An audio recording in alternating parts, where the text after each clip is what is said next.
Hey guys and welcome. In this video we'll be continuing our journey in version control and we'll be talking mainly about branches. Now branches are essential for version control. They are used all over the IT sector. Every company uses it. And so what is a branch? By default you have the main branch. You may have not noticed that it is there, but whenever you're committing, you're basically making commits to a branch. So you can't avoid working with branches even if you have not created any, because by default there is the main, or otherwise known as the master branch. Now in branches, you create commits and that basically pushes together the repository. The main repository is the one that usually is put into production, is what people see when you build your project. And what branches allow us to do is to open new branches for new functionalities. For example, let's say you and your colleague open two different branches because one of you is going to work on the navigation and one of you is going to work on the footer, and you want to divide the jobs or the tasks, and so this way you can easily separate it, make your commits there, continue on with your work on the separate branches, and when you are done, you merge it in to the main branch. Then there is a new commit created that you've merged it, and then colleague merges it in, and then again there is another commit is created. And this is how the main branch progresses.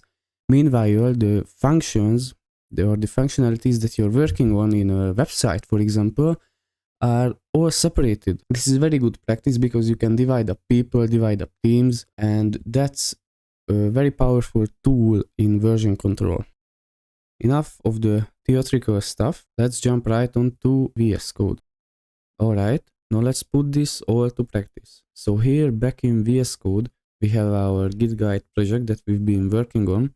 Alright, first of all, let's check at what branch we are on. To do that, you can say git branch -- show current. This will log the current branch you're on. This is master as of now. And another command to keep in mind is when you list all the branches that you have, is simply saying git branch.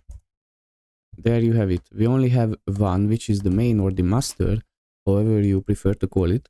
So far we've been making commits to this one. But let's get on to creating a new branch. So we'll say git branch and let's call it branch 1. Now it's created. If I logged out the branches now, you can see there is branch 1 and there is a star next to what we are currently on. In VS Code console or in the Git Bash console, it's also highlighted with green. Now to switch on to our branch, the newly created branch, we can say git checkout and then the branch name, which is branch 1 in this example. You can see it switched to the branch 1. If we say git branch and show current, then we are on the branch 1, so we've double checked it basically. And now to make things interesting, we'll start making some changes. For example, in the index.html, we'll say branch 1 created. We'll save it. We'll come back here and say git add -- all. Then we commit it.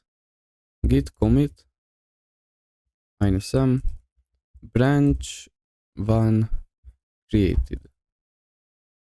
Alright. Now to push the branch along with the commit that we have to say git push, but not just git push as before. We'll have to say -u as upstream, because we have to set the current upstream so that we are currently pushing onto this branch. Then we say origin, and the origin is basically what we are committing to the git, the URL of our repository. Then so we here set git push upstream to the current origin, and then we set the branch name, which is branch 1. Alright, now it's done its magic. We can also say simply git push from now on to push our commits. But as you can see, everything is up to date. Let's make another commit and then we'll check it out on GitHub.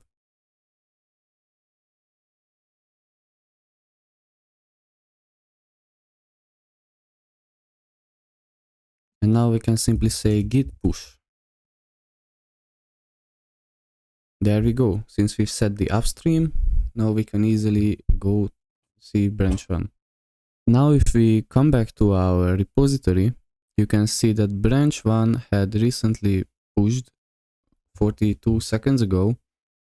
This is where we can check the commits, but this is where we can see the branches. And you can see there is the master branch and there is the branch 1.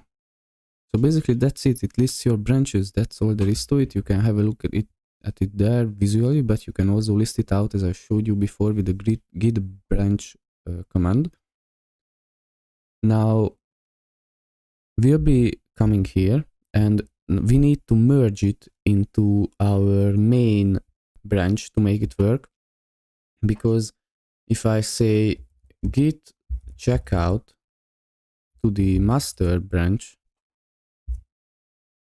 then you can see that the master branch is not up to date. In the branch 1 branch, we've set 2 h1s here, but they disappeared whenever we switch the branch.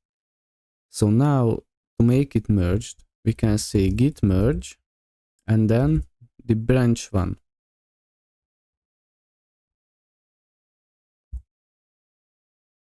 And there we go. It was really simple because we didn't touch files and we didn't cause any merge conflicts, which we'll be talking about in the next video. But for now, this is all we need to do. One last thing I want to show you is how to create branches in a more convenient way. We'll say git checkout -b and branch 2. So this will switch to the branch 2 and also create it.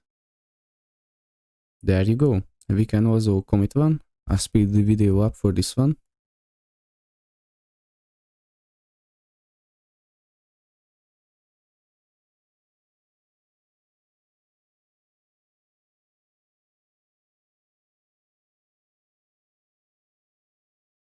There we go. I've pushed up the files, and if I git checkout back to the main branch, or sorry, the master branch, then you can see it's not there anymore because I've not merged it into it. So one last thing that I wanted to show you is we come back here and there we have our branch 2 listed as well. So that's basically it for branches. You can also create branches from branches and then merge back to that branch and then back to the main branch.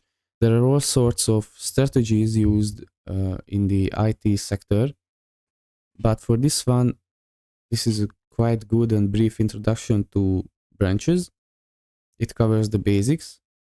And remember, this is basically the heart of version control and it's used all across the IT sector. So I advise you learn it well. And with that being said, if you found this video helpful, would like to see more, please consider subscribing. You're helping out us a lot. And with that being said, I'll see you in the next one.